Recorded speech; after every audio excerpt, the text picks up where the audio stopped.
Welcome to Sacred Spaces Advanced School of Ancestral Communication. This is Queen Carlenia, and I am the founder of Project Home Incorporated, where we are reconnecting our African Black family, our Afro-Rakanu and Afro-Raikatnu family with our ancestral heritage, restoring our divine connection and organically reclaiming our birthright. I am also the author of Soul Mark for Life, Nana Ajua's daughter, where I share incredible encounters, my incredible encounters with the ancestral realm. I didn't go looking for my family on the other side of life. I didn't even realize they were there. I didn't know that it mattered. That story is not just a story of my journey back home, but there's a greater story that's being told there, and it is of our journey back home to our roots. And so, when coming back to my roots, I began to realize that my assignment, my divine assignment, my function here was much more specific than I had ever realized. And out of that knowledge, the Sacred Spaces movement was birthed. And so we are launching our first program, Afi Weaving Circles Sewing Project or Sewing Program. And so we're weaving a new story within our community. This is a cultural restoration project. And so I'm looking for 10 volunteers. What we are doing is that we are coming together, we're learning about our history, we're creating a sacred space where it is safe for us to communicate and to connect with one another. And in this space, we become a resource for each other, but we're also supporting our community. We're creating beautiful, high value products at reasonable prices. And we will have, and these products will be sold. And as these products are sold, the people who are helping to create the products will receive a stipend, as well as the people who are helping to sell the products. And so we come to revitalize our community economically. We're coming, excuse me, we're coming to rejuvenate our households where so many of our people, our youth, our men, and even women are unemployed. We It is time for us to be 100% responsible for creating our own employment. We came here with a very specific function, and we're not supposed to operate like this. We operate under a tremendous amount of suppression, but Mother and Father God have given us everything. They gave us everything to solve whatever problems we have on this planet. Our ancestors and ancestresses came through much worse opposition than what we are facing now. And they made it, and we're standing because of the blood that they shed. We are standing because of the blood that they shed. They did not give up. We would not be here if it wasn't for them. And so their medicine brought us this far, and we stand on the shoulders. We hear it time and again, but we are literally standing on the shoulders of giants. And so we're coming to learn about our roots, to learn about our culture, to share that with members in our community, so that they have something to look forward to, so they understand that they have a purpose, a function within the community that operates in real time, that they are being communicated to in real time by Mother and Father God, by our honorable ancestors and ancestresses, and the Abosom, the Orisha, the Vodou, the spirit forces in creation that Mother and Father God assigned to us to guide us through this life. So we're coming to restore that knowledge through our different programs. But this first program, I'm looking for 10 volunteers. You don't have to know how to sew, but you do have to care about our community. You do have to be of African descent. It doesn't matter where you are from on the planet. Um, we're answering an ancestral call and creating communities that care. And so we care enough to put resources, to put money back into the hands of our people. We understand our resources have been stolen and money hasn't left the planet. So some of us have, and some do not. But it's not okay when our people are struggling, when they're on the street, when they can't make ends meet, when they have to concern themselves about whether they pay a bill, buy food, or medicine. That's inexcusable. But we have been given everything that we need to solve these problems. 100 years ago, Marcus Garvey had gathered, oh my gosh, I don't know how many millions of our people around the world. Massive, massive organization. He had factories, they produced everything that they needed. They produced clothes. He had a whole parade, I think it was in Harlem, that was like 10 miles long. He said we don't need to ask anybody outside of our race for to give us anything. Whatever anybody else of any other race can produce, we are capable of doing that for ourselves. Do for self. And so that's what we have come to do. And I have come to speak the truth and to set the scales of justice in their proper place among those who have no voice. And we know that many of our people today and for generations have not had a voice.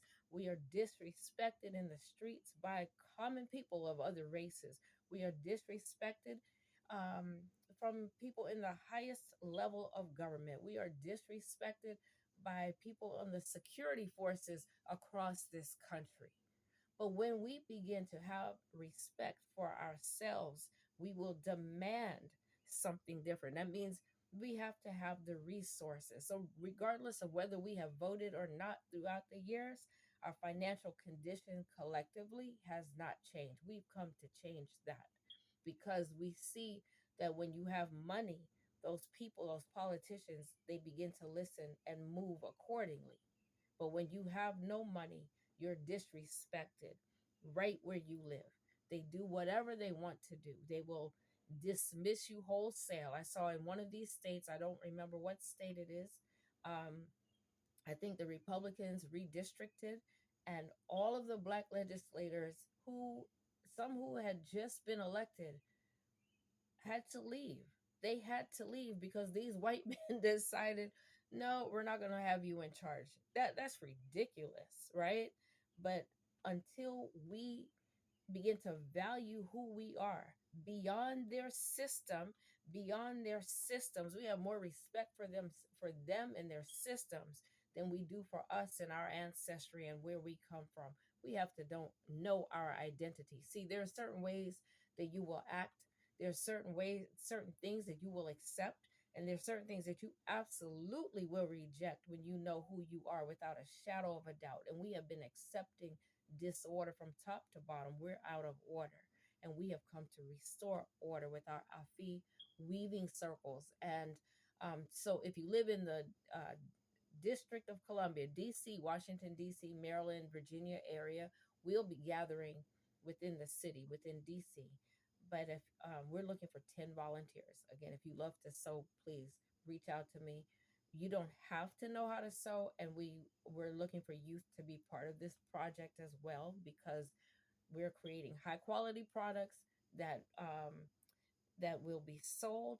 And the vision is that the people who are helping to create these products will receive a stipend, some level of compensation. We want the people in the community who need to have this, who need this work and align with this and find value in this. We want to be able to provide them an opportunity. And then for those who help us to sell the products, they also will receive a stipend as well. And so this is what we're doing to rebuild, to reconstitute. We have to we have to reclaim our resources. You know what? Before I knew anything about my roots, none of this was in my mind. None of this. So it's only literally going back to my roots, understanding who I am as Nana Adra's daughter. I tell us from time to time that the Abosom, the Orisha, the Vodou, those spirit forces in creation that operate only in alignment with Mother and Father God, that were assigned to govern our soul, our divine consciousness, which is a small part of the consciousness of Mother and Father God. They are here to guide us And it is their qualities that we bring into this world. We are named after them, and our name denotes our nature because it is their nature that we bring into the community. It is our medicine. Literally, it is the medicine that we bring into the community. And so when one community member is suffering, the whole community is missing that medicine. It means the community becomes weaker and weaker and weaker. And what we see today within our community is a community that has been so fractured. It appears that there really is no way for us to unify. Well, that is the biggest lie, because when we return to our roots, when we return to knowledge of who we are, then we know how to function. We know how we are supposed to relate to each other, how we are supposed to relate to Mother and Father God, how we are to worship depending on who we are, who our mother's clan or father's clan is. There are very specific things that we are supposed to be doing to maintain order. But because things were turned upside down, we are relearning that information now. And it doesn't matter if they how they try to erase us. We understand that revelation happens in a moment, in real time. So the ancestral, the AI, the ancestral intelligence we walk with supersedes any artificial intelligence. It's already telling you that is not intelligence. It is artificial. It is a program. No matter how fast or how speedy it can spit out answers, because it does, right? That is not intelligence. Where does it originate? In the minds of our open enemies? Mm-mm. No, it's a system of control. It is a system that helps, but it was created to harm. It is a system that helps in the short term, but it was created to harm. So we should not give up our autonomy to something that is artificial, because it is our children that will be paying the price for that. I've come to speak the truth and to set the scales of justice in their proper place among those who have no voice. Our ancestors and ancestresses knew that something was coming that would seek to wipe us off the face of this planet. And they left so much information engraved in stone that no matter how they tried to erase it, they could not. Our writings are the oldest religious scriptures on the planet to date. They are the oldest religious scriptures to date. So when you are going by the Bible alone or the Quran or whatever your holy book is, know, as Afro Rakanu and Afro Kaitnu, when you come back to your roots, you're going to see that that is a small slice, and it is a small corrupted slice of the truth, because there is no division in Mother and Father God. There's no division in Mother and Father God. We may not be able to see or explain the unity, but we can look at the universe. And although it looks like, oh, things are destroyed and all of these types of things, there is still a underlying unity, that the same sun that we look at every day, the same moon that shines on us every night, is the same moon that shone, or a sun that shone for billions of years, that our ancestors and our ancestresses saw. And in reality, the same sun and moon that we saw lifetimes and lifetimes ago. And so when we come back to our roots, when we come back to aligning with the Abosom, the Orisha, the Vodou that governs our divine consciousness, it is there that we find our unity. It is there that we repel disorder and the disordered ones. That is our protection. All of this, all of this news about our people being hung and beaten and brutalized by the security forces within this country, and by regular people who get away with it because you have corrupt judges and district attorneys and a whole system of I can't even call it, it's not law. It is an entire injustice system masquerading as a system of justice. It is a lie. It is it is a stolen and a corrupted form of our system of justice. And when we come into understanding of who we are, we also will understand that we don't have to adhere to that. And the only the only system of justice that we have to adhere to is a system of justice laid down by Mother and Father God. But you would have to know your identity to even understand what that looks like. We can't do it functioning at this low level. Our brain, our thinking, our mind magnetizes to us um, the pain and the pleasure.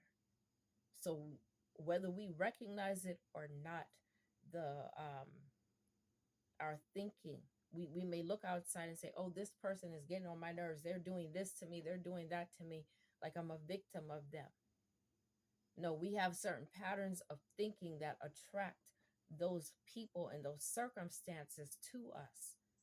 And until we begin to come back into understanding of who we are, and even if we don't come back into understanding of who we are as Afro-Wakanu and Afro-Kaitnu people, you actually have the capacity to understand how your mind works and begin to reprogram your mind so that you begin to repel spirits of disorder, because that's what we're dealing with.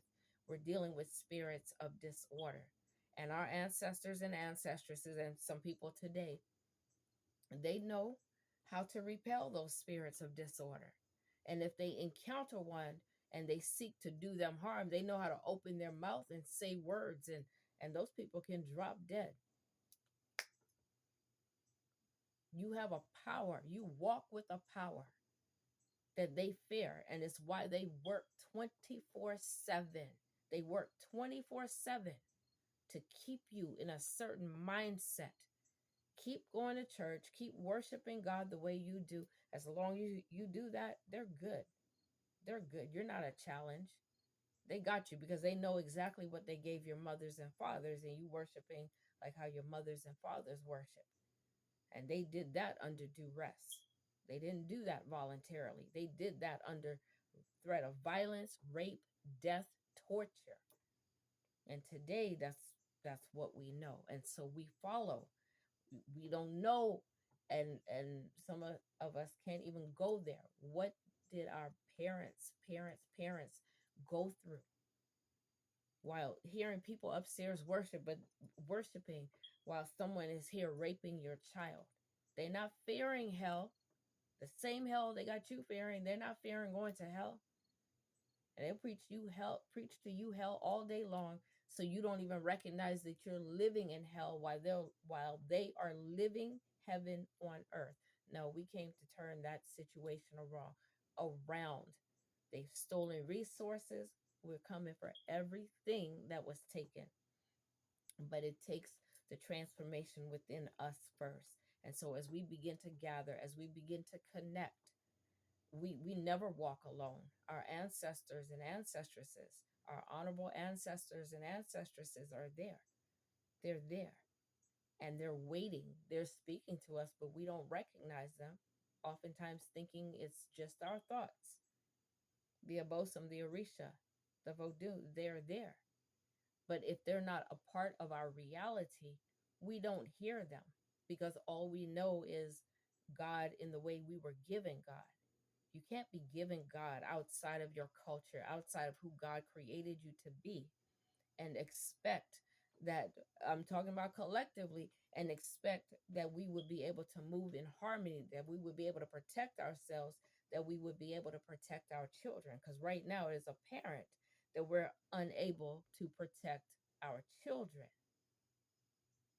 That's a strong indictment, given everything that we have been given, to do the same thing, to believe the same way, regardless of what is happening, is insanity. And so we've come to return sanity to our people, starting with ourselves. We can't do anything out here without changing it here first. And so in Afi Weaving Circles, we're weaving a new story. We're creating a new story within our community, within our families, creating relationships of respect between our brothers and our sisters, between our mothers and our fathers, between the elders, the youth, and the children. We are returning to the honorable ways of our ancestors and ancestresses. So if you would like to join us in this sacred movement of restoration of our culture and our people, where we protect, we build, we serve, please reach out to me. The information is on the flyer. Ashe.